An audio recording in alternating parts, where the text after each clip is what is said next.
Como la cocina es un espacio muy expuesto a la suciedad, lo recomendable es utilizar pinturas lavables, es decir, que resistan a los frotes húmedos.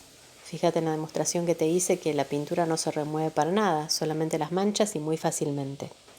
¿Cuál es la mejor opción? Para mí la pintura con acabado satinado y obviamente que sea de buena calidad. Así puedes hacer que la pintura de tu cocina dure más tiempo y vas a evitar tener que volver a pintar enseguida.